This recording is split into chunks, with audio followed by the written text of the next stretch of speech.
The collapse of Rome in 476 AD ended half of one empire, one political structure, one date, one story that every high school history class knows by heart.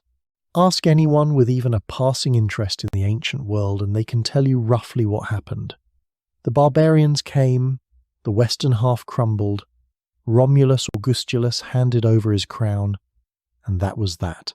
It is the anchor point of Western historical memory, the thing we point to when we want to show that great civilizations are not permanent. Now hold that story in your mind for a moment, because there is another collapse, older, larger, and in almost every measurable way more total than Rome's. And the overwhelming majority of people who consider themselves history enthusiasts have never been taught it properly. Not because the evidence is thin. Not because historians don't know about it.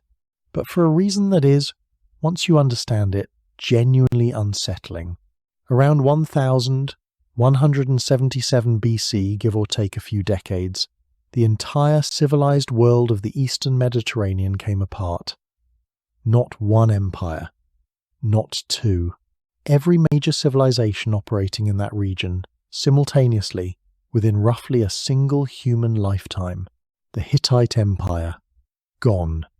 At its peak, the Hittites controlled most of modern Turkey and had fought Egypt to a military standstill. They had signed the earliest written peace treaty in recorded history, negotiated diplomatic marriages, and corresponded with pharaohs as equals. After approximately 1180 BC, they ceased to exist as a political entity. The Mycenaean palace culture of Greece, gone.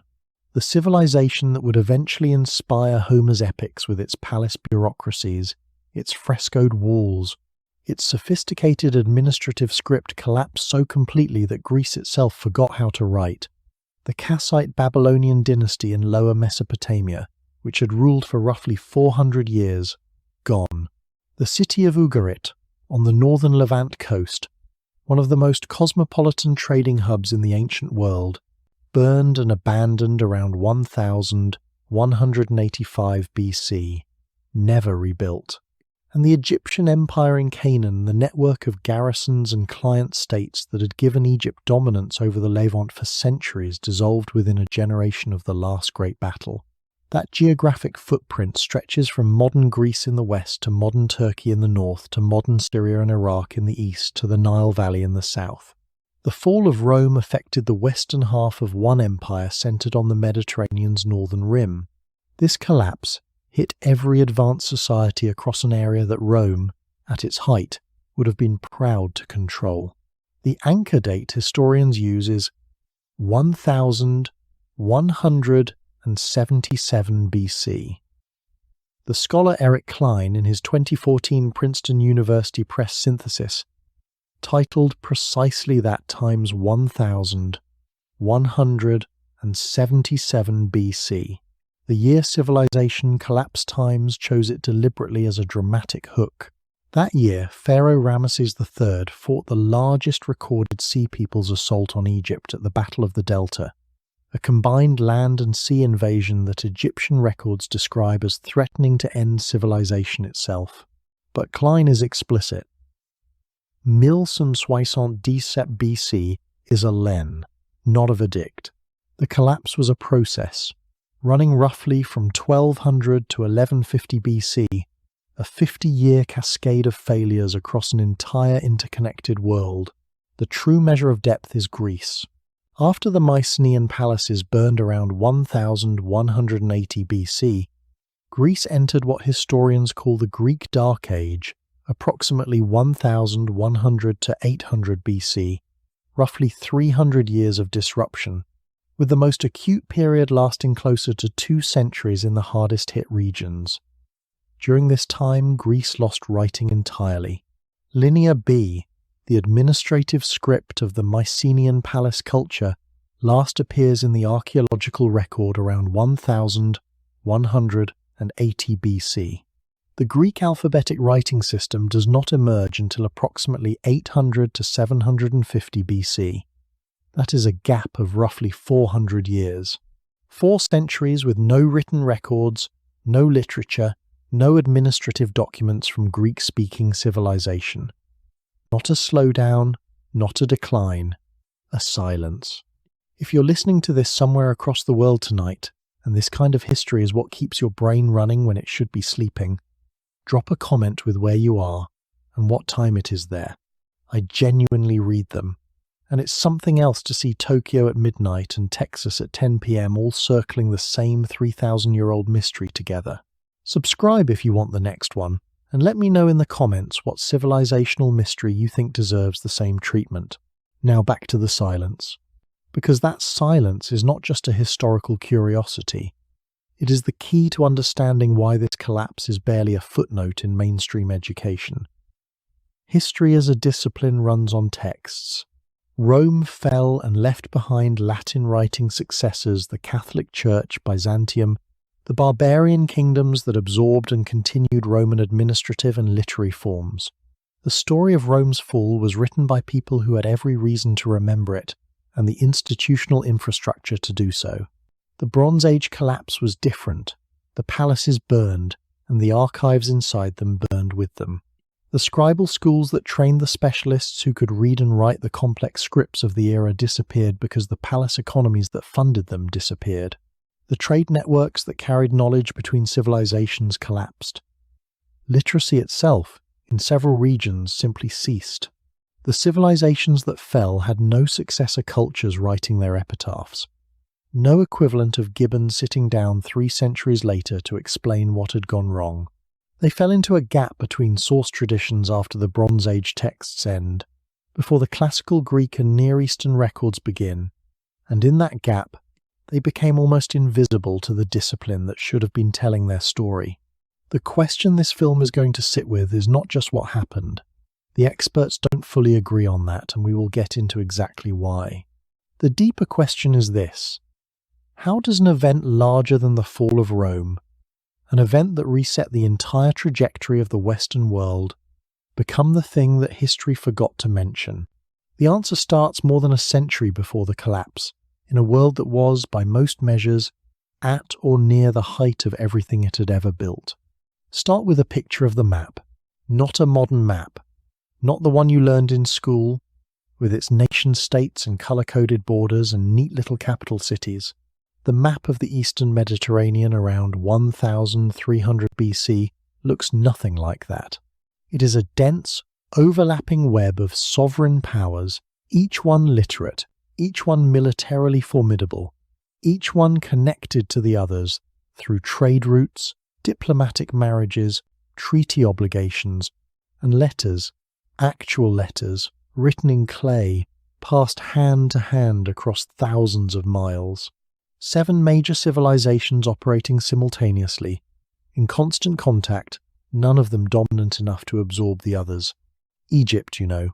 The new kingdom at its height, controlling not just the Nile Valley but the Levantine coast, modern Israel, Lebanon, and southern Syria, through a network of garrisons and client kings. To the north, in what is now Turkey, the Hittite Empire, a sophisticated land power that had fielded armies capable of matching Egypt's in open battle and had developed administrative and legal systems of genuine complexity. In the Aegean and on the Greek mainland, the Mycenaean palace culture, not the classical Greece of Socrates and democracy, but something older, stranger, richer with its frescoed palace walls, its specialist craftsmen, its palace bureaucracies that tracked inventories in meticulous detail. In Upper Mesopotamia, the Assyrian Middle Kingdom. In Lower Mesopotamia, the Kassite Babylonian dynasty, which had already ruled for more than 3 centuries by 1300 BC. On the northern Levantine coast, the kingdom of Ugarit, a city-state and trading hub of extraordinary cosmopolitan density, and on the island of Cyprus, the kingdom of Al-Ashir, sitting atop the copper deposits that the entire eastern Mediterranean depended on. 7 powers, 1 interconnected system. The proof is in the clay. In 1887, a local Egyptian woman digging in the ruins of Tel El Amarna accidentally uncovered one of the most significant archives in the history of archaeology.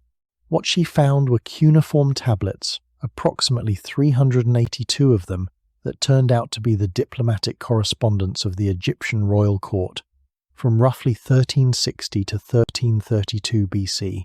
These are the Amarna letters. They are written not in Egyptian but in Akkadian, the shared diplomatic language of the entire Near East, a lingua franca deployed precisely because it was neutral ground, understood by scribes in Babylon, Hatti, Mitanni, Al-Ashir, and Canaan alike. The letters document Egyptian pharaohs exchanging gold, lapis lazuli, tin, copper, and grain with foreign rulers across thousands of miles. They document diplomatic marriages daughters sent across vast distances to cement political alliances. They document kings addressing each other as brothers, which was not affection but a specific diplomatic register acknowledging mutual status. This is not the beginning of international relations.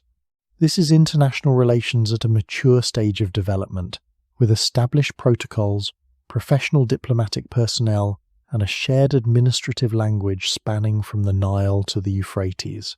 15 years before any of those letters were written, two of these empires nearly destroyed each other.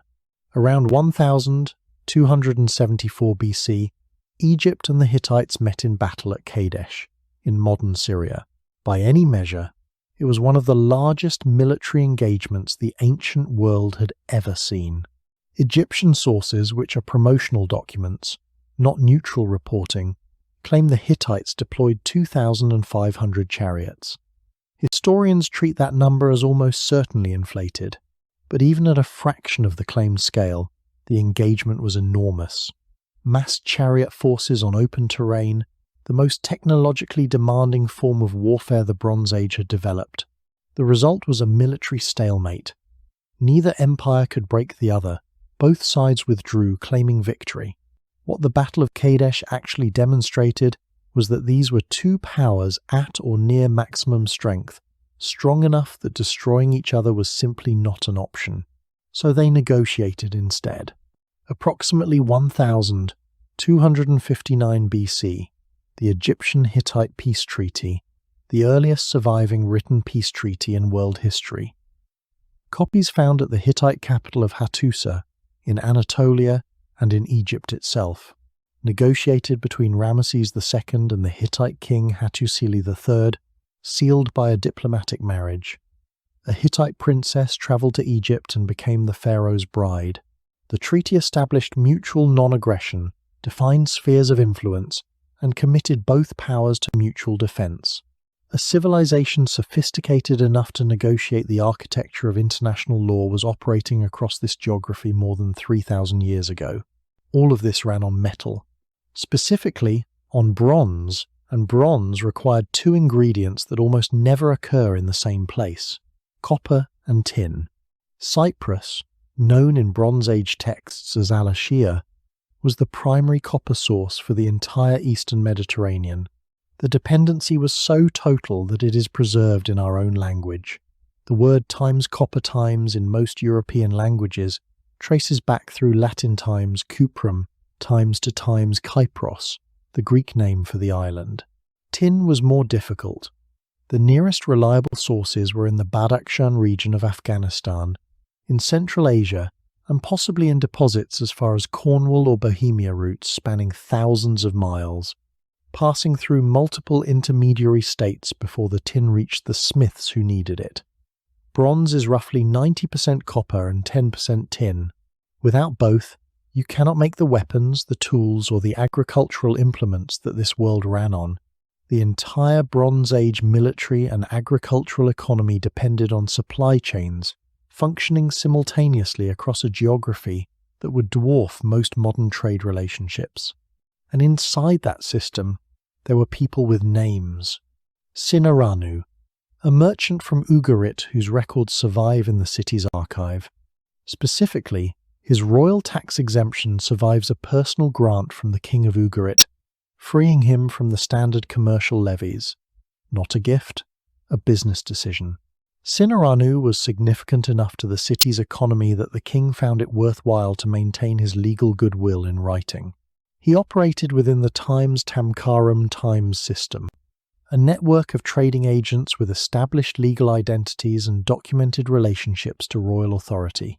He moved tin, copper, grain, oil, and textiles. He was not a symbol. He was a professional in a profession with legal standing, royal recognition, and a paper trail. And then there were the letters that showed how thin the margin actually was.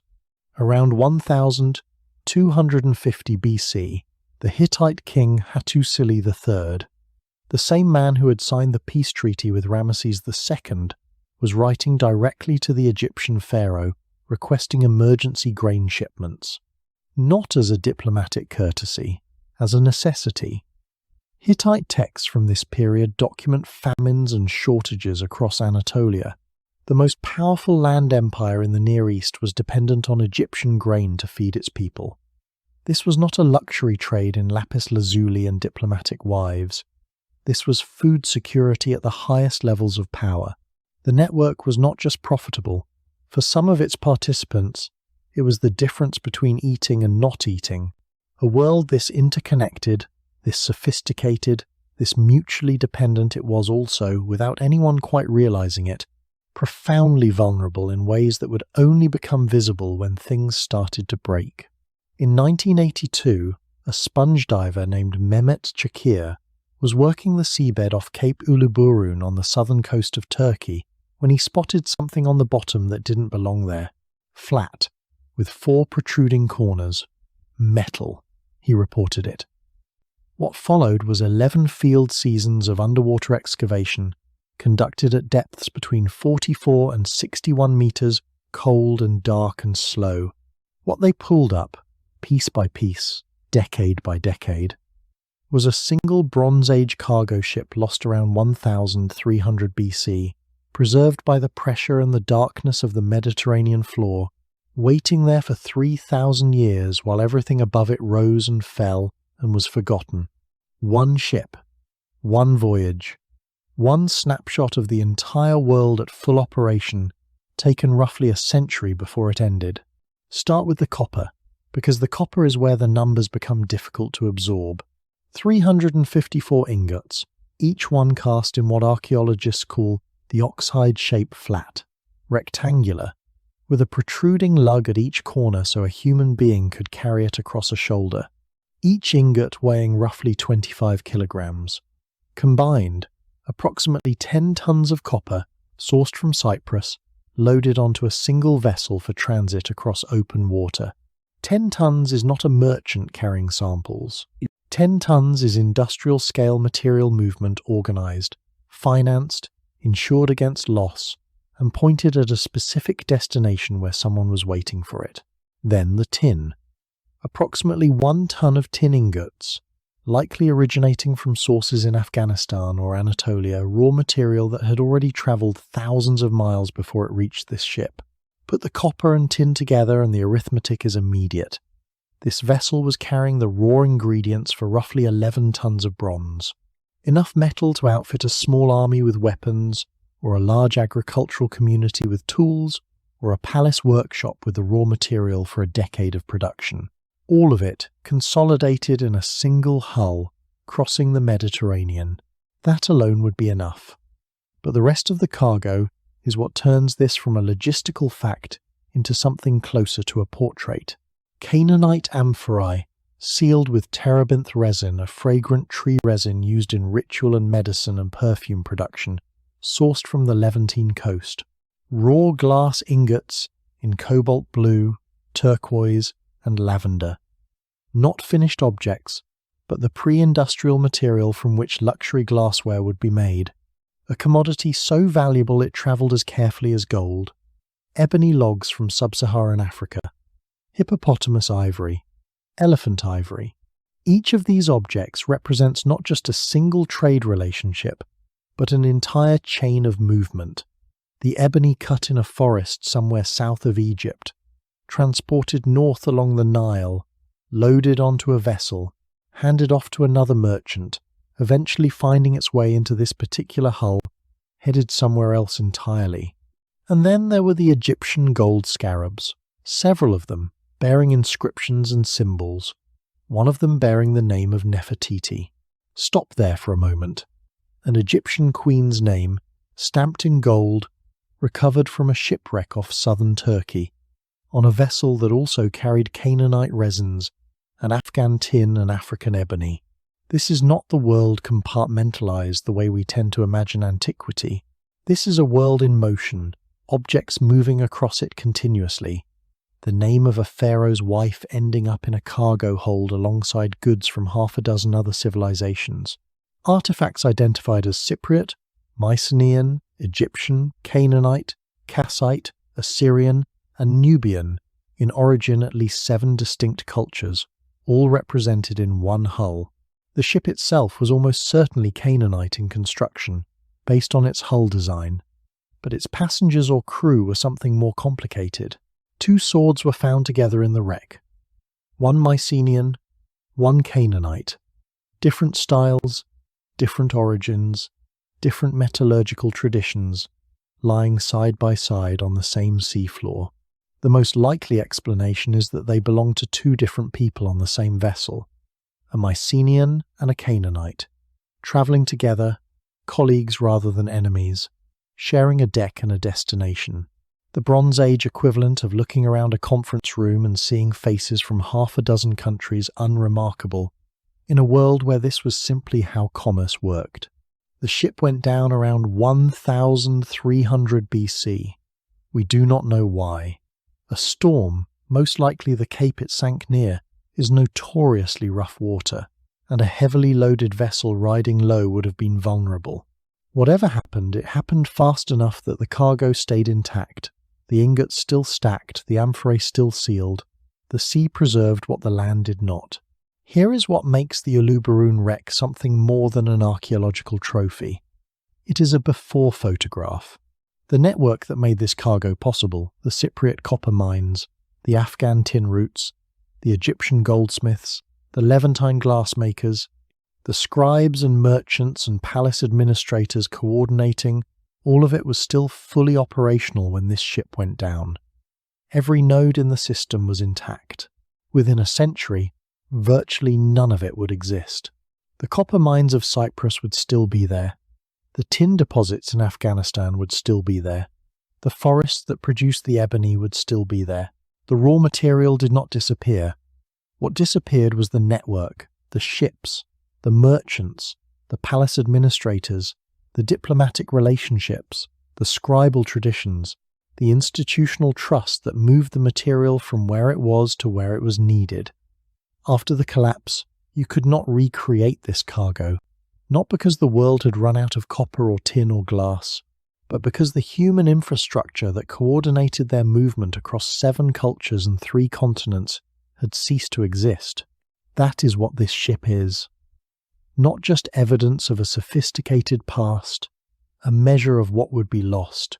Every object in that hull had a supply chain behind it, and every one of those supply chains would be gone within 100 years, and nobody who built them saw it coming. The Uluburun ship went down around 1300 BC. For roughly 50 years after that, the system kept running. The diplomatic dispatches kept moving. The copper kept loading. The scribes kept writing. And then, somewhere around 1250 BC, things began to go wrong. Not in one place, not in sequence, but across the entire network at once. That simultaneity is the detail that matters. Remember it. Start in Anatolia, because that is where the written record is most explicit. Hittite texts from approximately 1000 to 230 BC reference famines and grain shortages spreading across the Anatolian heartland. The Hittite Empire at this point is still, on paper, one of the 2 dominant military powers in the known world. And now, from somewhere inside the palace bureaucracy, a letter goes out. The sender's exact identity is uncertain. The scholarly literature describes the writer as a Hittite queen, though which queen remains debated. The content is not debated. The letter requests approximately 450 tons of grain from Egypt, not as a diplomatic formality. The request is urgent, specific, and large. 450 tons is survival-scale provisioning. The most powerful land empire in the Near East cannot feed itself. Now move west, to the Greek mainland. The Mycenaean palaces are building walls. The most visible example is at Mycenae itself, where the Lion Gate fortifications show evidence of construction or expansion during this period, though the precise dating is subject to ongoing scholarly debate. The point is not the exact year. The point is the decision. Palace administrators are diverting resources, labor, stone, time, planning into defensive construction. You do not build emergency walls around a city that feels safe, and the climate is shifting beneath all of it. In 2013, a team led by Kanuski published a study in PLOS One using pollen analysis from sediment cores taken from the Dead Sea and Lake Van in eastern Turkey. The data suggested a prolonged, severe drought in the eastern Mediterranean beginning approximately 1200 BC, a drought that the sediment record indicates lasted roughly 300 years. In 2012, Brandon Drake published findings in the Journal of Archaeological Science based on foraminifera preserved in ocean floor sediment cores, whose chemical signatures track sea surface temperature. His data pointed toward the eastern Mediterranean becoming measurably cooler and drier around the same period.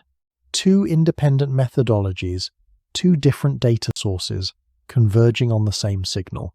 The honest caveat is this: sediment core pollen analysis has real methodological constraints.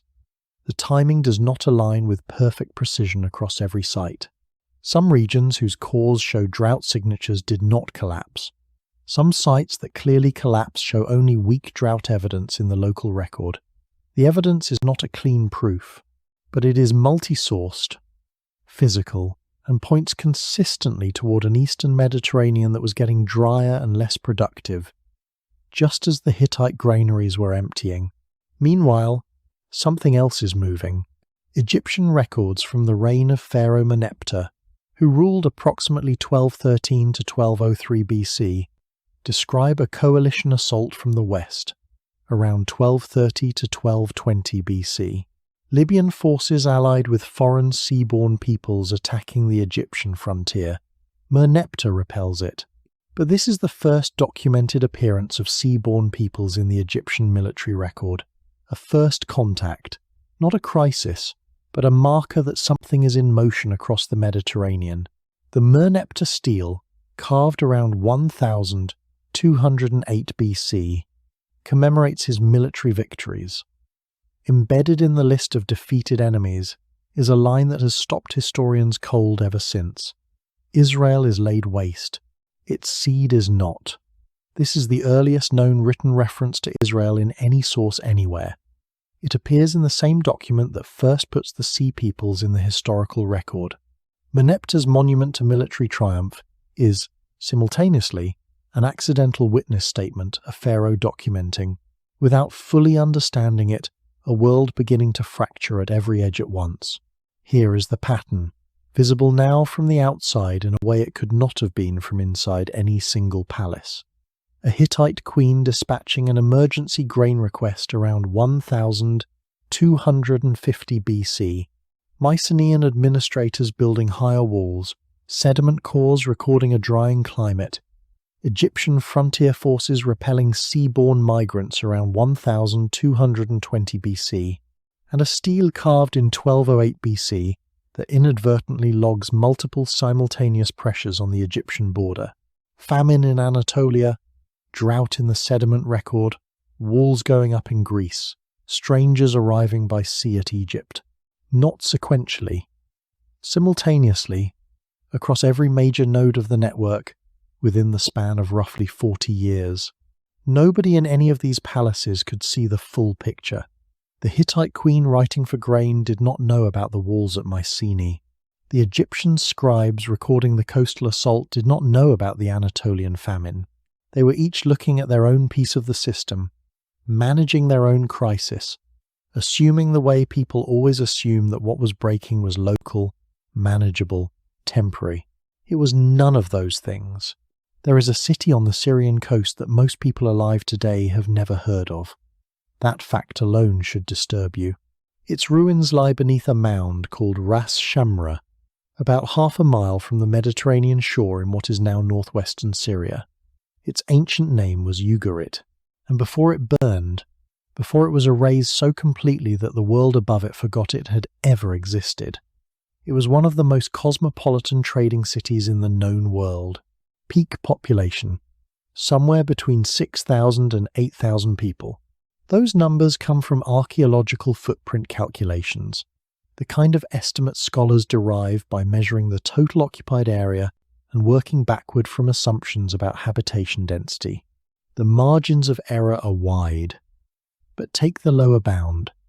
6,000 people, all concentrated inside a walled city on the Levantine coast, a place where, in a few generations, the same families would see each other at the harbour, at the palace gate, at the grain market. A place with the particular social texture of a community small enough that everyone knows the merchant who just received a royal tax exemption. Ugarit was not discovered by archaeologists who set out to find it. In 1929, a farmer ploughing a field near the coast struck something with his plough. What he hit was the edge of a tomb. What the subsequent excavation found, sprawling beneath the soil, was the archive of a city that had been sealed by fire for roughly 3,000 years. The tablets recovered from that archive are not poetry. They are paperwork. Cuneiform inscriptions in Ugaritic, in Akkadian, in half a dozen other languages, the administrative record of a city at work, trade ledgers, diplomatic dispatches, tax exemptions, legal contracts, inventory lists, the kind of documents that accumulate in any functioning institution and that nobody saves on purpose because they seem too mundane to matter. They were preserved not by anyone's intention, but because the fire that destroyed Ugarit was hot enough to fire the clay tablets hard. The city's death became its archive's salvation. Among those tablets is the record of a man named Sinaranu. He was a merchant who operated within the Tamkaram time system, a network of professional trading agents with recognized legal identities, established relationships with palace authority, and the institutional standing to conduct commerce across the network. At some point, the king of Ugarit decided that Sinaranu's business was commercially significant enough to exempt him from the standard royal levies on trade. That exemption was written down. It survives. A named individual, a documented profession, a specific legal relationship with royal authority, a personal file preserved by 3 millennia of accidental archival circumstance. Sinaranu is not a symbol. He is a specific person who lived in a specific city, did specific work, and had his name written on a clay tablet that outlasted everything else about his world. His business depended on a network that no single person could see whole. Copper arrived from Cyprus from the kingdom of Al-Ashir, whose mines supplied the entire eastern Mediterranean and whose name embedded itself so deeply in the language of metals that the Latin word times cuprum, and through it every European word for copper, derives from times Kypros. Tin came overland from Afghanistan, through multiple intermediary states. Grain moved from Egypt north through Canaan. Ugarit was not a peripheral outpost. It was a critical node. When anything in that chain slowed, Ugarit felt it. The scribes who maintained this archive were as essential to the city as Sinaranu's ships. Writing in this period was a palace function, a technology controlled by specialists who had spent years mastering cuneiform scripts. The scribal class was the palace economy's memory. Without it, no tax could be reliably levied, no treaty term verified, no trade debt enforced. When the palace burned, the scribal class did not relocate. It ceased to exist, because the institutional demand that had created and sustained it was gone. In approximately 1190 BC, none of that had happened yet. The archive was active, trade was moving through the harbour. Warnings were arriving from Cyprus letters referencing enemy ships spotted offshore, reports of burned cities somewhere to the northwest. But commerce does not stop for warnings. Cities do not evacuate because a letter arrives describing ships seen at a distance. Ugarit, in 1190 BC, looked, from inside, like a city managing a distant crisis, the kind the network had absorbed before. It did not look like the end of an era.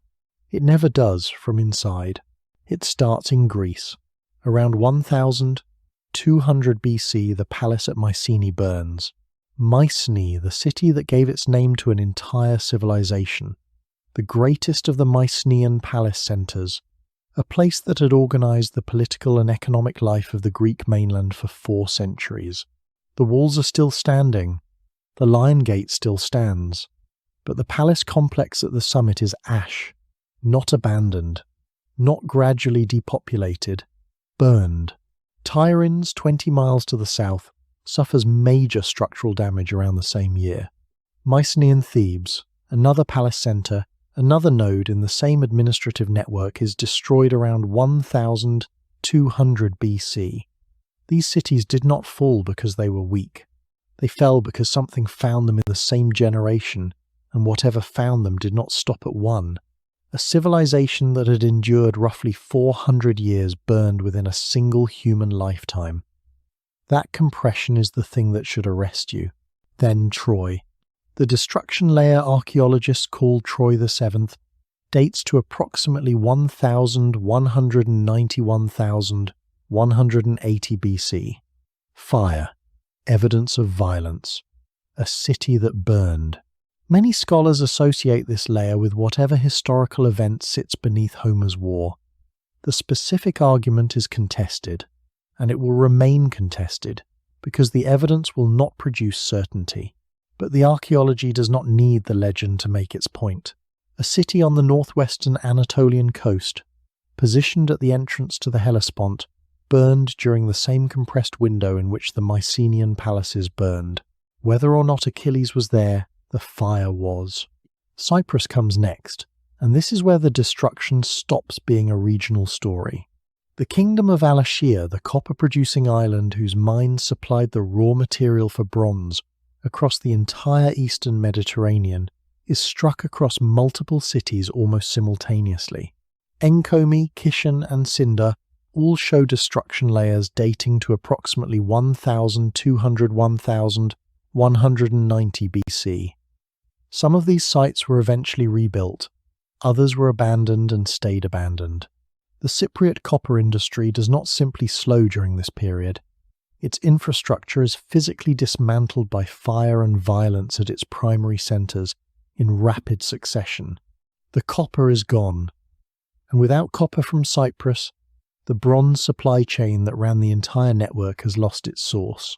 The Uluburun ship's 10 tons of Cypriot oxide ingots represented a system at full operation. That system is now being burned at the point of origin. Down the Levantine coast, the destruction continues with an almost mechanical regularity. Megiddo and Hazor, both in Canaan, both critical nodes in the overland trade routes connecting Egypt to the northern Levant, show destruction layers around 1200 BC, followed by dramatically reduced occupation. Hazor was one of the largest cities in Canaan. Their destruction represents the connective tissue of the northern trade routes being severed, one junction at a time. Then Pylos.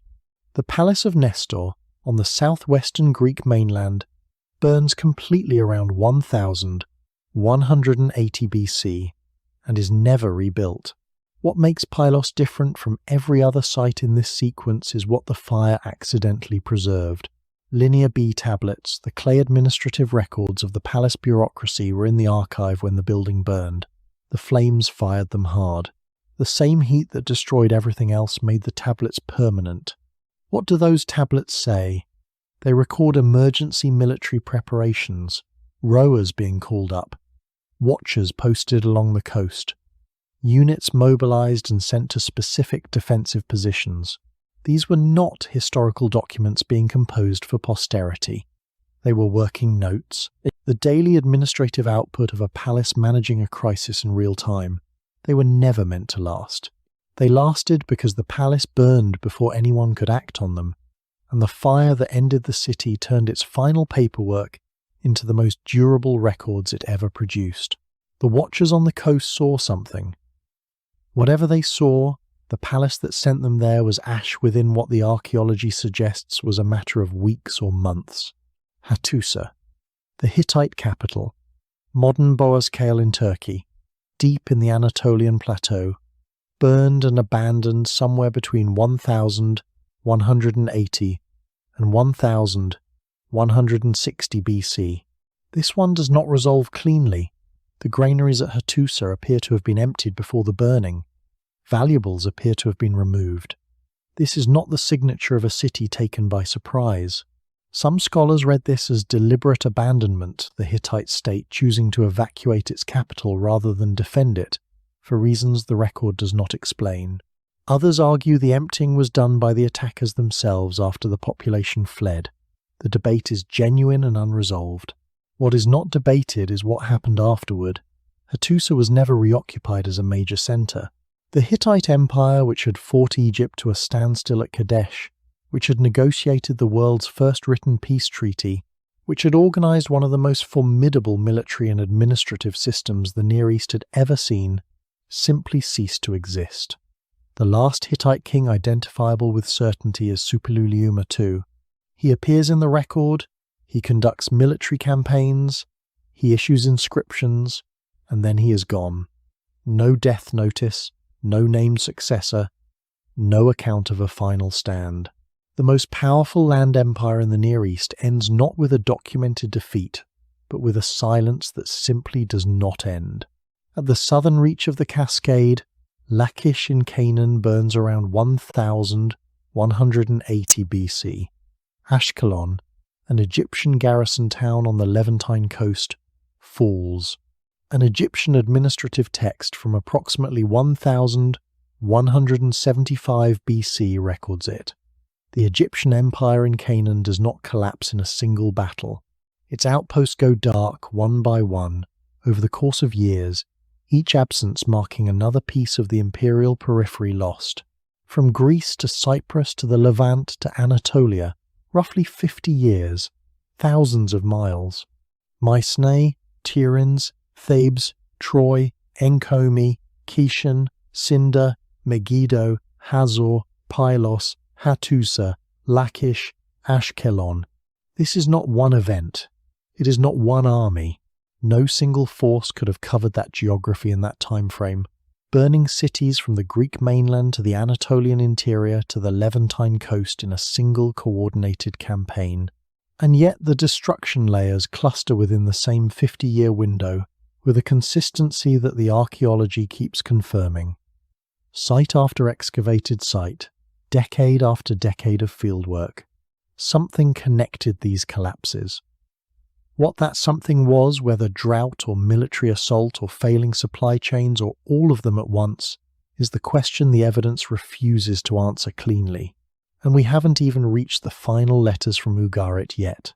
Around 1185 BC, the archive at Ugarit is open for business.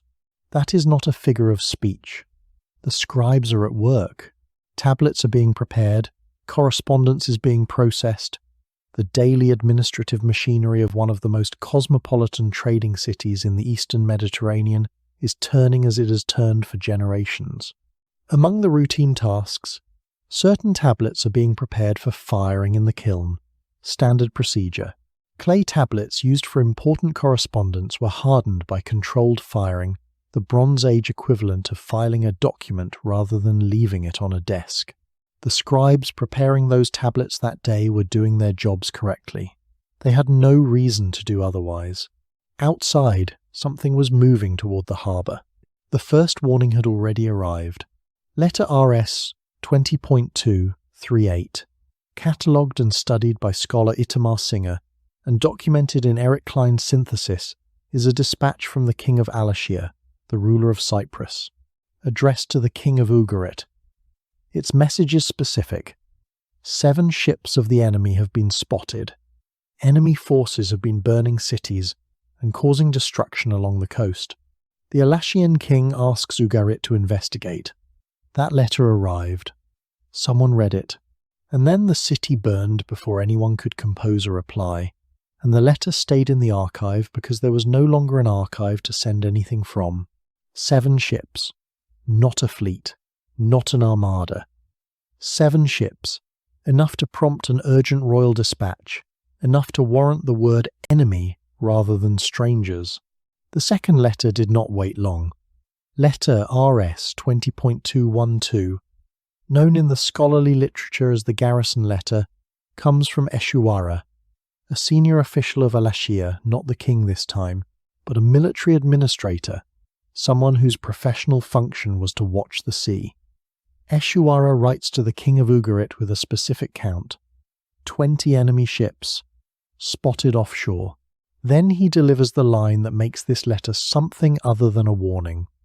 His own fleet, he explains, has sailed to Lycia on the Anatolian coast. He cannot help. He is telling Ugarit that a threat is in the water, and no force stands between that threat and the city. This is not diplomacy. This is one man telling another that he is alone. 20 ships. The number has nearly tripled between letters, and the help has not materialized. Then there is the letter written by the king of Ugarit himself. The recipient is unidentified, possibly the Hittite king, possibly a regional ally, possibly whoever could be reached fast enough to matter. The king's words, preserved in the archive and documented in peer-reviewed scholarship, describe a situation that has moved past warning into collapse. Enemy ships have appeared. The situation is desperate. His resources are exhausted. His infantry and chariotry are in the land of Hatti, deployed in Hittite territory, doing whatever work an ally's army does when it is stationed far from home. His ships are in Lycia. His entire military apparatus, by land and by sea, is somewhere else, and help never came. We know this because the letter never left the archive. It was found there, still in Ugarit, because Ugarit burned before it could be sent. Read that again. The king of a major Bronze Age city, watching enemy ships on his horizon, sat down and wrote a letter explaining that he had no army and no fleet, and then apparently received no answer, or one too late. The record does not tell us which. What it tells us is that the letter stayed. Some of these tablets were found in the kiln itself. They had been placed there for controlled firing. The careful preservation of official correspondence and the firing they received was not the measured heat of administrative procedure. It was the burning of the city. The tablets survived because a catastrophe finished by accident what the scribes had started on purpose. The city burned mid-sentence, and the sentence lasted.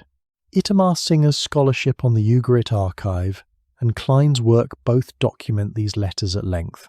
The found in the kiln, never sent account is grounded in the archaeological record and in the textual analysis of the tablets themselves. Nuances of translation differ between scholars. The ancient Near East always leaves room for disagreement on specifics, but the core of what these letters say and where they were found is not in dispute. The desperation is real. The silence after them is real. Ugarit was burned and abandoned approximately 1185 BC, and it was never rebuilt. After 1185 BC, Ugarit is simply absent from the historical record as a major urban centre, not absorbed into a successor state, not rebuilt under a different name, not conquered and documented by the power that conquered it, gone. The silence that follows is total and permanent. What the letters from that archive become in that silence is something the scribes who wrote them could not have anticipated. They are the last words of a civilization that had no one left to tell its story, a king calling for help that never arrived, a military official counting ships from a distance, a city burning around the very documents it was trying to preserve. 3,000 years later, those clay tablets are the closest we can come to standing in Ugarit on its last day. Approximately 1177 BC. The Nile Delta. Every other major power in the eastern Mediterranean is gone. The Hittites gone. Ugarit gone. The Mycenaean palace culture gone. The copper-producing cities of Cyprus struck and burning. There is no alliance to call on, no treaty partner to send troops, no network of reciprocal obligation to activate. The Amarna letters, the diplomatic architecture of mutual defense that had sustained the system for generations inert. The recipients are rubble. Egypt is the last one standing, and Pharaoh Ramesses III knows it. He reigns from approximately 1186 to 1155 BC, and by 1177, his tenure has already been defined by defense. What arrives at the Delta this year is different in scale from anything recorded before. A combined force, moving by both land and sea, approaching from the north, and it is not merely an army. That is the detail that changes everything. The Medinet Habu inscription carved in stone on the walls of Ramesses III's mortuary temple at Luxor describes wagons. Wagons carrying women and children. Cattle moving with the force. This is not a raiding party that will take what it can and withdraw. This is a migration in motion, an entire people or peoples moving as though they have nowhere left to return to. Ramesses III's own account does not describe a conventional military adversary. It describes a civilizational displacement. His words, preserved in that stone, are worth reading slowly. The foreign countries made a conspiracy in their islands. All at once the lands were removed and scattered in the fray. No land could stand before their arms. From Hatti, Kode, Carchemish, Arzawa, and Alashia, on being cut off at one time. A camp was set up in one place in Amur. They desolated its people, and its land was like that which has never come into existence. Ramesses III is not narrating an abstract military threat. He is listing the dead. Hatti, the Hittite Empire, gone. Carchemish, a major trading city on the Euphrates, gone. Arzawa, a western Anatolian kingdom, gone. Alashia, Cyprus, struck. The king of Egypt, carving his victory monument, is simultaneously writing an obituary for the entire Bronze Age world. He knew what had fallen before his own battle was fought. The relief carvings at Medinet Habu give the warriors physical form. Feathered helmets on some, horned helmets on others, round shields, long straight swords. Egyptian artists rendered them with a specificity that suggests direct observation. These were people the Egyptian military had actually faced, studied, and survived fighting. The sea battle in particular is depicted in striking tactical detail. Egyptian archers positioned on shore, the enemy fleet caught in the mouth of the delta, ships grappled and overrun. Ramesses claims total victory. Egypt holds. How complete that victory actually was is impossible to verify independently. Egyptian royal inscriptions are political monuments, designed to project the permanence and invincibility of the pharaoh, carved in stone for precisely that reason. There is no separate corroborating account from the other side, because the other side left no inscriptions. But here is what the decades after the battle actually show.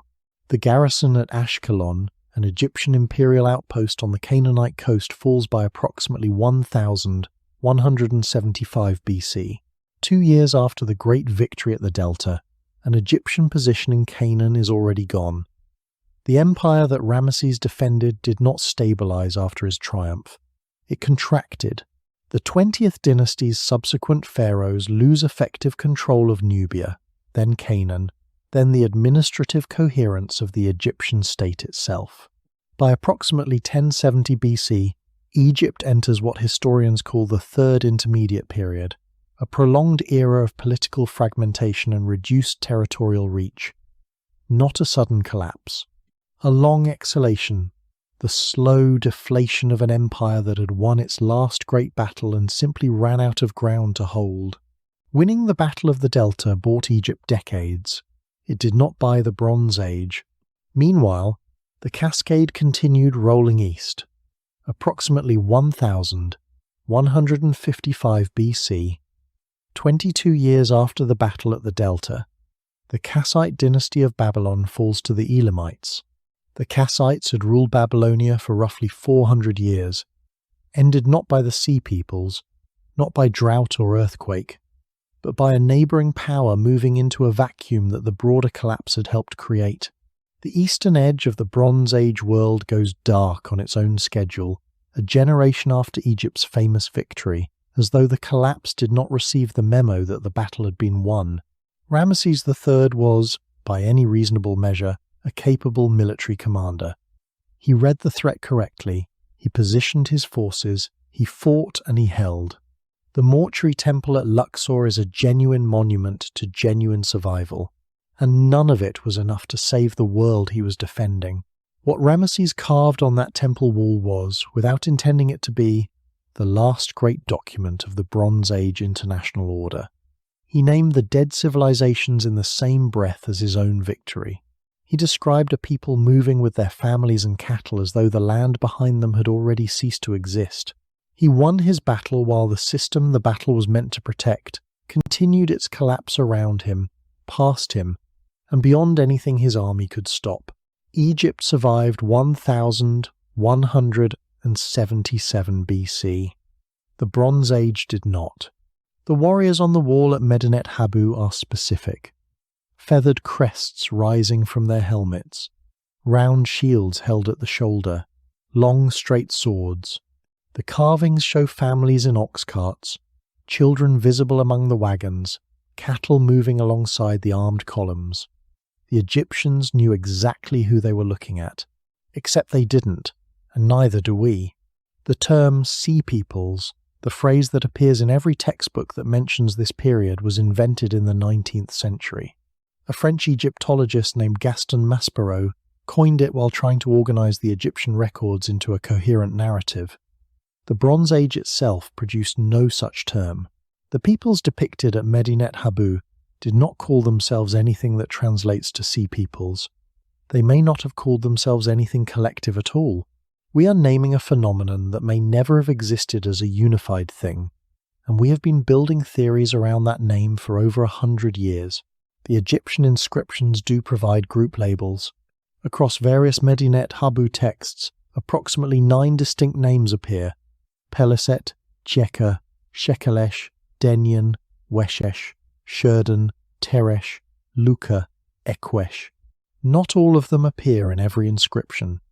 These are Egyptian bureaucratic categories, administrative designations applied by scribes to incoming peoples who spoke different languages, came from different places, and may have had no more connection to each other than the bureaucratic convenience of being recorded in the same document. There is no reason to assume the Peliset and the Shekelesh thought of themselves as part of the same movement. They may have had no common identity whatsoever. 3 distinct layers of uncertainty stack on top of each other here. The first is geographic origin. Proposed homelands for these groups range across the Aegean, Anatolia, Cyprus, Sicily, Sardinia, the Italian peninsula, and multiple simultaneous origins. No consensus. The second layer is whether any coherent group identity existed at all. Unified force, opportunistic coalition, or simply an Egyptian bureaucratic label applied to various unrelated peoples. The third layer is the most consequential. Did these peoples drive the collapse? Or were they produced by it refugees, displaced populations, people fleeing the same burning cities that appear in the destruction sequence, ending up on Egyptian records as a foreign threat because they had nowhere left to go?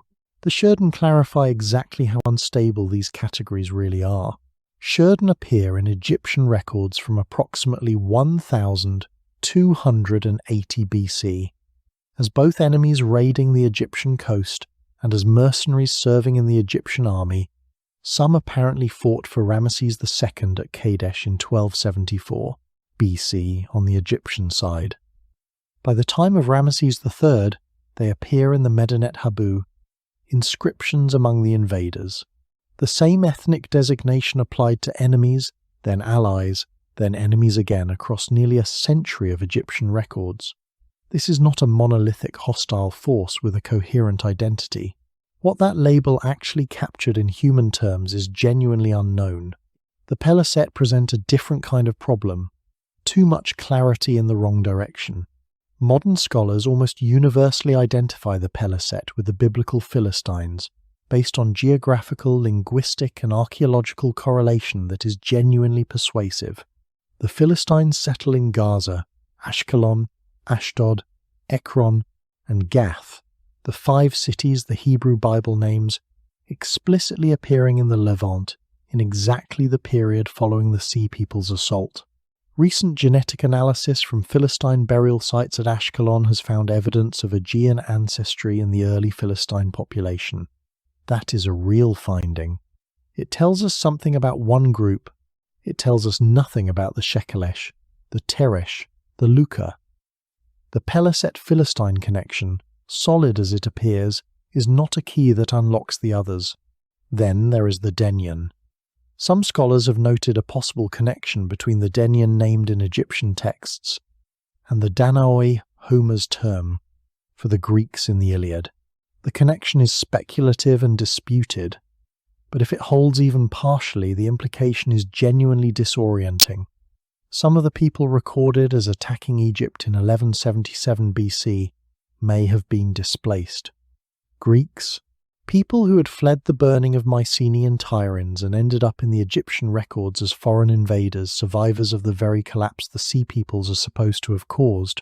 Cause and symptom folding back on each other until the distinction collapses entirely. The Sea Peoples are real. They are in the stone at Medinet Habu, in multiple independent textual records, in the DNA extracted from graves at Ashkelon. They fought at the Nile Delta. They appear in the final letters from Ugarit as ships spotted offshore, as cities burning, as the thing the king had no army left to stop. What is in question genuinely, unresolvably, after more than a century of scholarship, is everything else. Where they came from as a whole, whether they is even a meaningful collective noun, whether they ended a world or were expelled from one that had already ended around them. The most visible explanation for the Bronze Age collapse turns out, under scrutiny, to be another question wearing the clothes of an answer. So you pick one and you work with it. That's what historians have been doing for decades, isolating a cause, assembling the evidence, building the case. And each time, the evidence holds. And each time, the case falls short. Start with the climate.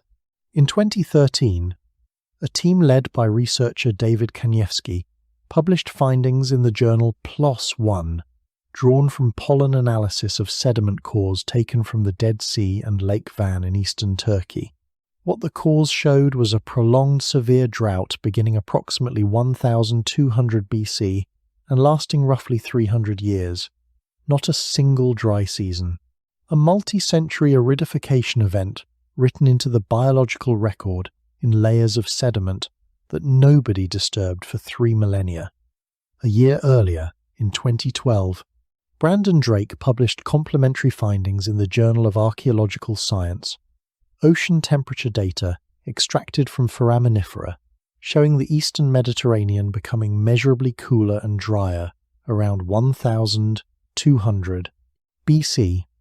2 independent methodologies, 2 independent research teams, pointing at the same moment. And then you look at the Hittite letters from decades before the collapse, the ones requesting emergency grain from Egypt, the Queen's dispatch asking for roughly 450 tons, the repeated references to famine in Anatolia, and the physical science locks onto the documentary record with a precision that is genuinely unsettling. The most powerful land empire in the Near East was hungry before the palaces started burning. The drought had real victims with real names.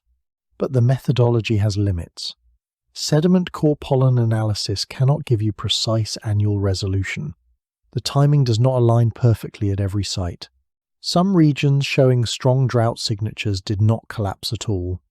Some sites that clearly did collapse show only weak drought evidence in their immediate vicinity. And there is a criticism worth taking seriously. We are living through our own era of climate disruption, and critics have noted that contemporary anxiety may be shaping how enthusiastically researchers find in the Bronze Age a confirmation of their fears. The physical data is real. That is a methodological caution, not a dismissal. Earthquakes offer a different picture. Amos Nur, a seismologist at Stanford, and Dawn Burgess, documented in their 2008 book Times, Apocalypse Times, that a number of late Bronze Age destruction layers coincide with seismically active zones along the Aegean and eastern Mediterranean coastlines. The case is straightforward. The region sits on active fault systems, the destruction dates cluster in a narrow window, and some sites show the specific archaeological signatures of seismic damage rather than fire or weapons. But earthquakes are local. They do not cross mountain ranges and strike capitals in the interior. Hattusa, the Hittite capital in the highlands of central Anatolia, was not on a coast. Whatever ended Hattusa ended it far from the Aegean seismic zone. Earthquakes belong in the picture. They do not hold the frame. Robert Drews put forward a third theory in his 1993 Princeton University Press book, The End of the Bronze Age. His argument was military. Bronze Age palace states were organized around chariot warfare, enormously expensive, logistically complex, requiring flat terrain, skilled animal handlers, and the intact supply chains that were already fracturing by 1200 BC. Drews argued that a tactical revolution was underway. Infantry armed with slashing swords and javelins, mobile and cheap to field relative to a chariot corps, could overwhelm chariot-dependent armies.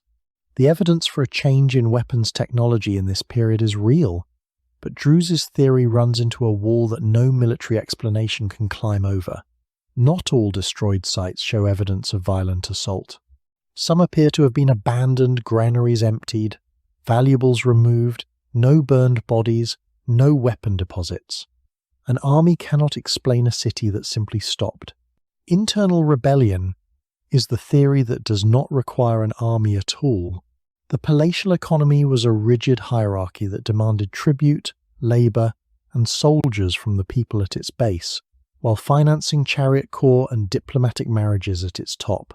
There is evidence at Ugarit and elsewhere of social tensions embedded in the archive records, concentrations of wealth, the structural pressure of a system that demanded more from its base than the base could sustainably provide.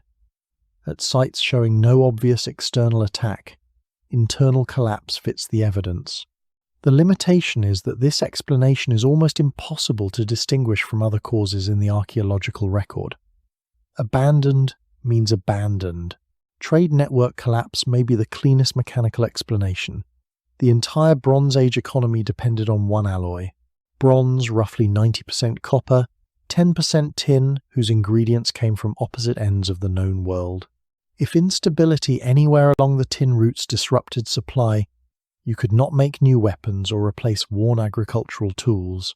Notably, after the collapse, iron begins replacing bronze, not because iron was clearly superior, since early iron was often inferior to well-made bronze, but because bronze ingredients were no longer reliably available. The material shift is itself evidence of the supply chain's failure. But trade collapse cannot explain Lachish burning. It cannot explain the Egyptian garrison at Ashkelon falling. It cannot account for the violence the archaeology shows clearly at site after site. 5 theories. 5 bodies of genuine evidence. Drought documented in sediment cores but imprecisely timed. Earthquakes confirmed along coasts but irrelevant to inland Anatolia. Military revolution supported by weapons archaeology but silent on abandoned sites. Internal rebellion consistent with social structures but invisible in the physical record. Trade collapse elegantly mechanical but unable to account for the fires. Every theory fits part of the pattern. None of them fits all of it. Which means something else is needed, not a 6th theory. A different kind of thinking entirely. Eric Klein is a professor of ancient history at George Washington University, and in 2014, Princeton University Press published his book, Times 1177 BC, The Year Civilization Collapsed. It is the closest thing the field has to a consensus synthesis of why the Bronze Age world ended. His argument is not that he found the answer the others missed. His argument is that everyone else was right, and that is precisely the problem. No single cause. Multiple stresses, drought, seismic damage, migration pressure, trade disruption, possible disease hit the same system at the same time, not sequentially, simultaneously. And the system that received all of those simultaneous shocks was, by the standards of its era, the most interconnected and optimized network on Earth, which meant it had no redundancy left. The technical term Klein draws on is complexity as vulnerability. A highly sophisticated, tightly integrated system operates with extraordinary efficiency under normal conditions. Goods move faster, information travels farther, resources flow with minimal waste. Every node is pulling its weight. There is no slack, no duplication, no backup route. The system has been refined until the inefficiencies are gone, and that is what makes it catastrophically brittle. When one node in a perfectly optimized network fails, the failure does not stay local, it propagates. The copper supply from Cyprus does not just affect Cyprus, it affects every state that makes bronze weapons and tools. When the Cypriot cities of Enkomi, Kishan and Cinder burned around 1190 BC, the entire eastern Mediterranean's metal supply chain experienced a rupture at its source. At the same time, the tin routes from Afghanistan's Badakhshan region ran through multiple intermediary states, each experiencing its own pressures. The grain trade from Egypt depended on consistent Nile flooding and Egyptian administrative capacity being strained by the invasion pressure. Ramesses III was resisting at the delta. The diplomatic correspondence that coordinated all of this depended on scribal schools and palace bureaucracies that stopped functioning the moment their palaces burned. Apply the framework to the specific sequence and watch it work. Drought reduces harvests in Anatolia. A Hittite king sends desperate letters to Egypt requesting hundreds of tons of grain. Egypt can help, but its resources are being pulled toward a growing threat from the sea. The same drought and internal pressure displaces populations across the Aegean people moving because they have to, carrying weapons because the roads are no longer safe. They arrive on coasts that are already stressed. Coastal cities send warning letters. The letters arrive, the help does not. A city burns. The merchants who work that city's routes stop traveling. A node goes dark. The network reroutes, but a perfectly optimized network has no rerouting capacity. There is no slack. Each failure accelerates the next. Pylos calls up its rowers and posts watchers on the coast, and the tablets recording those emergency measures are fired into permanence by the city burning around them. The cascade is not a line of dominoes. It is a web, and when you pull multiple threads at once, the whole thing contracts simultaneously. Klein himself has drawn a comparison to the modern global system. Interconnected supply chains, climate stress, migration pressure, a network optimized well past the point of resilience. He makes the parallel carefully and explicitly, and he is equally explicit that he is a historian and not a prophet. He declines to predict a modern collapse. The comparison is his, and it belongs to him, and it is worth sitting with once for exactly what he intended. Not a warning dressed up as scholarship, but an observation that the structural conditions he describes are not unique to 1200 BC. That is where the parallel ends in this script, because Klein ends it there himself. Now here is the problem with the framework. A theory that can accommodate any combination of evidence is not the same as a theory that has been confirmed by the evidence. If the claim is that many things went wrong simultaneously, and an over-complex system could not absorb the combined shock, then virtually any evidence supports it. Drought? Yes. Earthquakes? Yes. Sea peoples migration? Absolutely.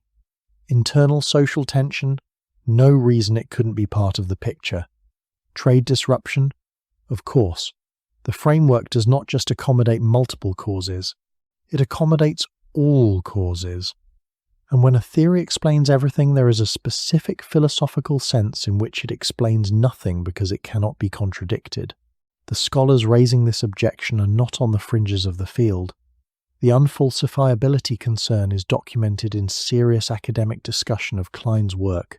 A Bronze Age palace bureaucracy and a 21st century semiconductor supply chain are not the same kind of system, and the analytical tools developed for one may not transfer cleanly to the other. So here is where the evidence actually sits. Pollen cores from the Dead Sea and Lake Van document a multi-century aridification event Beginning around 1200 BC, earthquake damage layers exist along coastlines from Greece to the Levant. Warriors in feathered helmets are carved in stone at Medinet Habu, depicted arriving by sea with families and wagons. The final letters from the king of Ugarit were found in a kiln, preserved by the fire that killed the city before anyone could send them. The granaries at Hattusa were emptied before the capital burned, and the last Hittite king, whose name we know, Suppiluliuma II, simply vanishes from the record without explanation. All of that is real. What we cannot do, what the field cannot do, with the evidence that survived, is reconstruct the precise sequence with confidence. The systems collapse framework is the closest thing to a consensus answer, and it is simultaneously an honest acknowledgement that the wreckage is too complete for precision. The collapse destroyed the very record that would have let us understand it fully. That is not a comfortable place to end up. It is the true one. The collapse did not end with a battle. It ended with a silence that lasted 300 years. The Greek Dark Age runs from approximately 1100 BC to roughly 800 BC. 3 centuries. And within that span, the most acute disruption, the phase where settlement patterns, material culture, and population density all hit their lowest recorded points, lasted approximately 200 years in the worst affected regions. This was not stagnation, not progress paused and waiting to resume. This was regression so complete that it registers in the ground itself, measurable in ash layers, in settlement footprints, in the weight of pottery shards per cubic meter of excavated earth.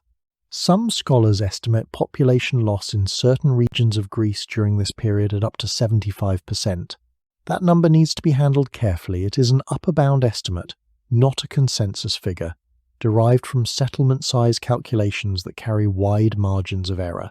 But even with every caveat applied, the picture is severe. Sites that had supported thousands of people show evidence of only dozens. Mycenae becomes a shadow settlement. Tiryns contracts to a fraction of its former occupation. Village after village in the archaeological record simply goes quiet, not burned, not conquered, just progressively emptied of human presence until there is nothing left to find. The pottery tells the same story without needing population math.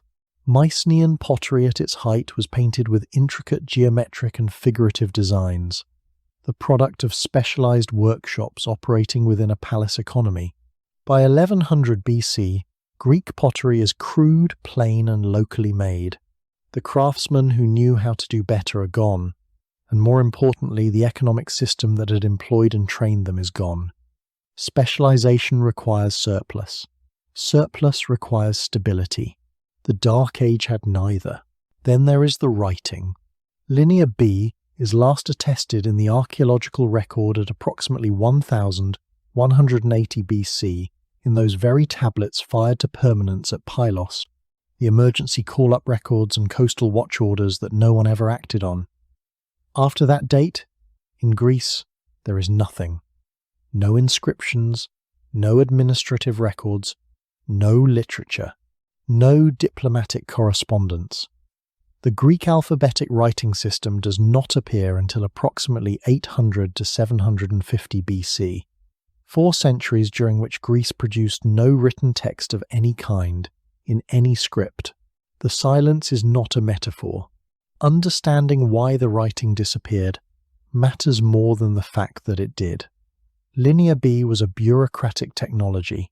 It existed to serve palace needs, inventory management, military logistics, taxation records, diplomatic correspondence.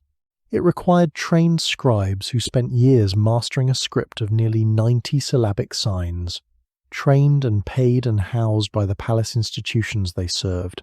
When the palaces burned, the demand for that skill vanished.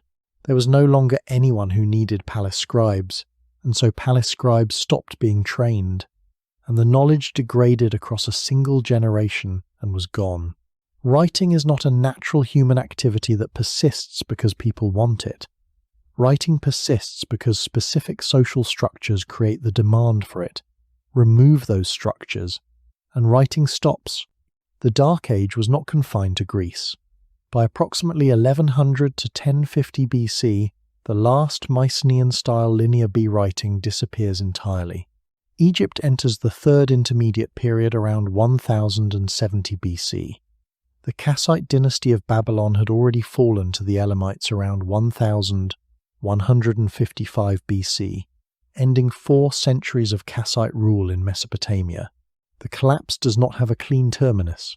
It has a trailing edge that reaches toward 1000 BC, what that trailing edge looks like being a world gradually going quiet.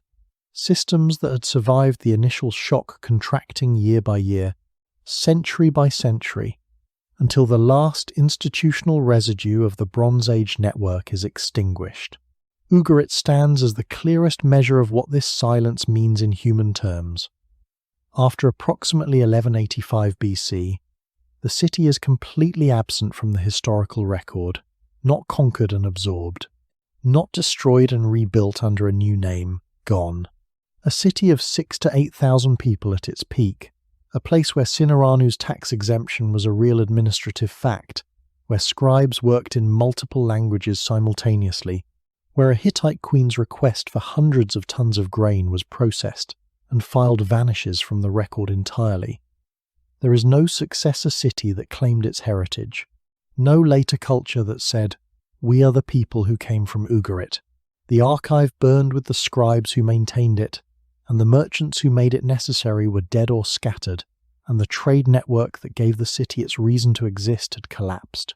The silence is total. That is what the Dark Age actually is, repeated across a dozen cities and 300 years, not stagnation. Erasure. Here is the thing that should make you genuinely angry, and it is not a conspiracy. The Late Bronze Age collapse is larger in geographic scope than the fall of Rome. It destroyed more civilizations, across a wider area, with more lasting consequences for the shape of the world that followed. And it is barely present in mainstream history education. Most people who consider themselves historically literate can tell you what year Rome fell. Almost none of them can tell you what Ugarit was. This is not suppression. No one decided to hide it. The absence is structural, a consequence of how history as a discipline actually works. History runs on texts. You need sources to build a narrative.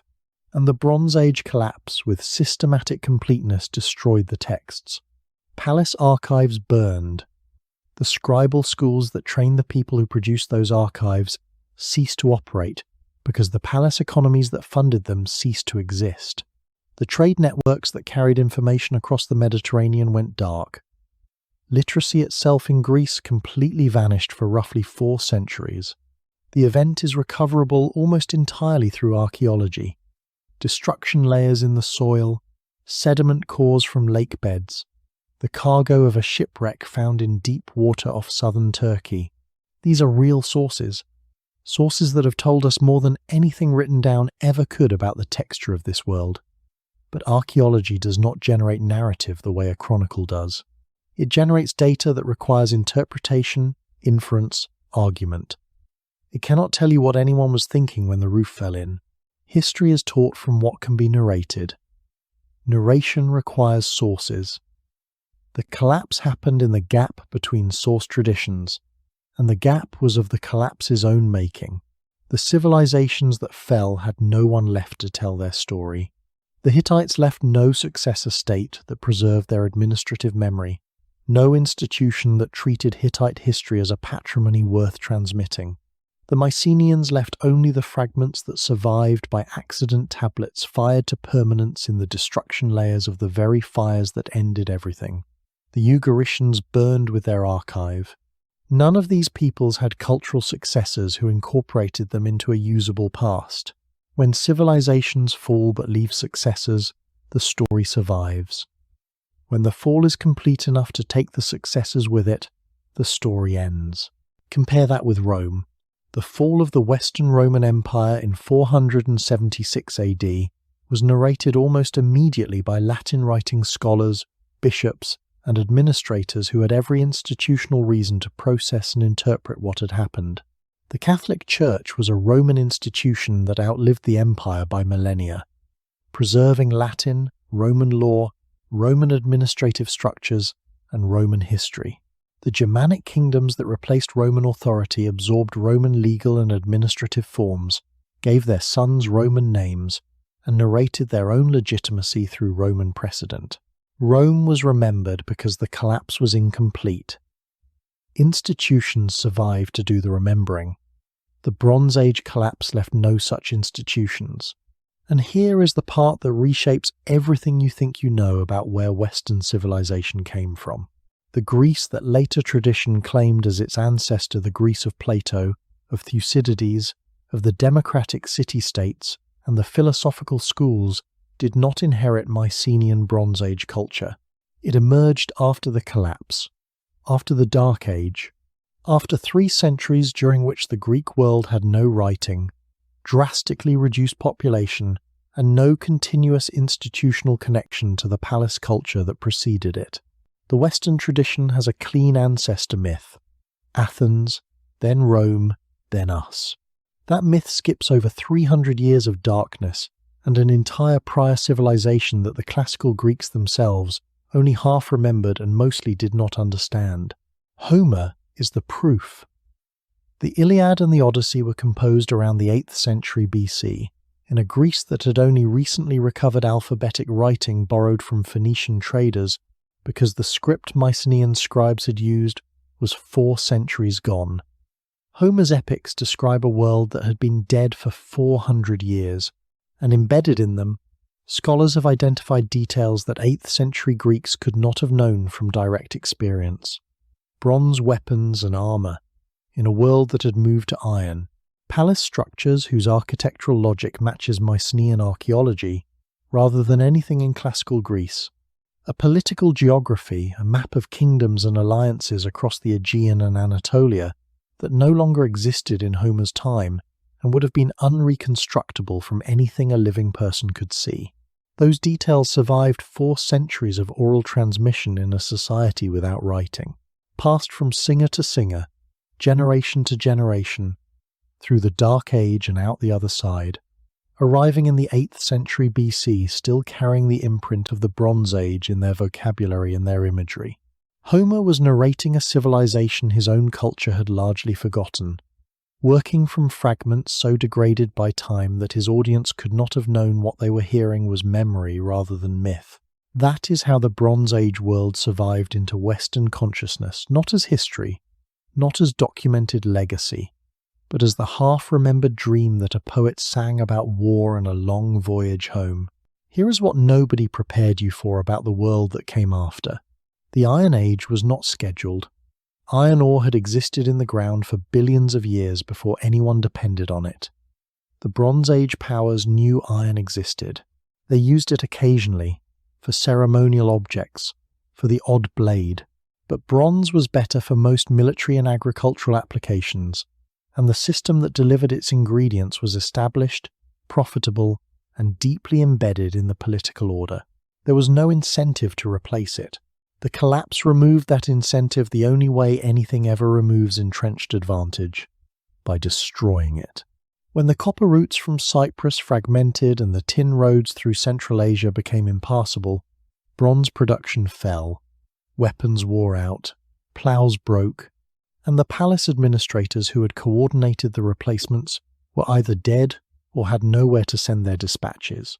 Within generations, iron, previously a curiosity, became a necessity, simply because iron ore is in the ground almost everywhere. You do not need a global supply chain to find iron. You need a furnace and someone who knows how to use it. The material consequences cascaded outward. Iron ploughs could break heavier, wetter ground than bronze tools, hillsides, clay soils, forested terrain that the great river valley civilizations had never bothered to cultivate because they did not need to and their tools could not manage it anyway. New ground became farmable. The agricultural base expanded beyond the narrow coastal plains and irrigated valleys that palatial economies had depended on.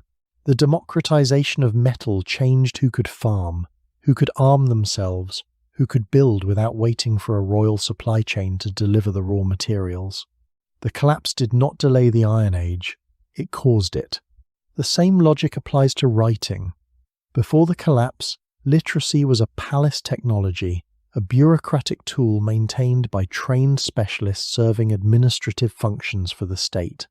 Mycenaean Linear B recorded inventory counts and military requisitions. Ugaritic cuneiform processed trade ledgers and royal correspondence. These were closed systems, controlled by institutions, sustainable only as long as those institutions functioned. When the palaces burned, the monopoly on written communication burned with them. The Phoenicians, who emerged on the Levantine coast in the collapse's aftermath, decentralized enough to have survived what destroyed empires, developed something genuinely different. Approximately 24 consonant characters. No years of palace schooling required. A merchant could learn it. A sailor could carry it. Phoenician traders took it across the Mediterranean, and the Greeks adapted it around 800 to 750 BC, adding vowel characters for a language that needed them. Through Latin, that adapted Greek system became the alphabet you are reading right now. The collapse democratized literacy as thoroughly as it democratized metal. Into the political vacuum left by the fallen powers, smaller polities emerged that the previous order had suppressed. Egypt retreated from Canaan. The Hittites were gone entirely, their successors only small Neo-Hittite city-states in northern Syria, a fraction of what had once negotiated peace treaties with pharaohs. The Mycenaean world had collapsed into the Dark Age, and in the absence of imperial oversight, new peoples built new things. The Israelite kingdoms took shape in Canaan during this window, roughly 1200 to 900 BC. In the centuries, when historians believe the earliest oral traditions that eventually crystallized into the Hebrew Bible began forming, the Phoenician city-states grew into the Mediterranean's preeminent maritime traders. The Assyrian Empire eventually reconstituted itself in a new form, and from the far western edge of the collapse's aftermath, over centuries of Dark Age recovery, the Greek city-states emerged, the polities that classical tradition would eventually call the origin of democracy and philosophy. The Bronze Age gods largely vanished with the civilizations that had made them. The storm deities of the Hittite pantheon, the palace gods of Ugarit, the elaborate divine hierarchy of the Egyptian New Kingdom, these were palatial religions, inseparable from the administrative and ritual structures of the states that maintained them. When those states ended, the gods they served went quiet. Into that theological vacancy, across that same compressed window of political reorganization, new theological ideas took shape. This is not a causal argument. Proximity in time is not the same as cause and effect, but it is context. The world in which early Israelite monotheism developed was a world emptied of the imperial religious frameworks that had organized the region for centuries. None of this, though, should be mistaken for progress by another name. The Amarna letters, those 382 tablets of cuneiform diplomacy, kings corresponding across thousands of miles about gold and grain, and political marriages, were not replaced by something better. They were replaced by silence, and then, centuries later, by something different. The cosmopolitan cargo of the Uluburun ship, 10 tons of Cypriot copper, Afghan tin, Nefertiti's gold, ebony from sub-Saharan Africa, glass from Levantine workshops required a network of trust and coordination that took generations to build and was not rebuilt in the same form again. The Mycenaean frescoes, the scribal traditions of Ugarit, the palace culture that had maintained Linear B as a living administrative language gone, not transformed, gone. The Phoenician alphabet is not the Ugaritic cuneiform. The Greek polis is not the Mycenaean palace. The world that eventually grew in the ashes produced real things of lasting value genuinely. Not as consolation, but it was not the world that fell. The loss was permanent. You cannot net it against the gains without doing a dishonesty to the people who lived through it, and to the civilizations that simply ceased to exist. Classical Greece, the ancestor civilization that Western tradition placed at the head of its family tree, was born in a dark age. Its people had forgotten the world that preceded them. They wrote in a borrowed alphabet, worked iron because the bronze supply chain was gone, and built city-states in the political space that collapsed empires had vacated. We are the inheritors of the collapse, not of the world the collapse destroyed, and we still do not know exactly why it happened. The sediment cores show drought, the destruction layers show fire. The Ugarit archive shows panic. Eric Klein's synthesis shows a system stressed beyond its capacity to recover. But the precise sequence, the specific weight of each cause against each other, the question of what might have been different if one variable had shifted the evidence does not resolve it. The smartest people with the best tools have spent decades assembling the fragments, and the honest answer at the end of that work is, we can tell you what fell, and we can tell you what grew, and we cannot tell you with certainty why the fall came when it did. The world that burned around 1177 BC was, by most measures, more sophisticated and more globally connected than anything that replaced it for 1,000 years. That is not a comfortable thought. It was not supposed to be.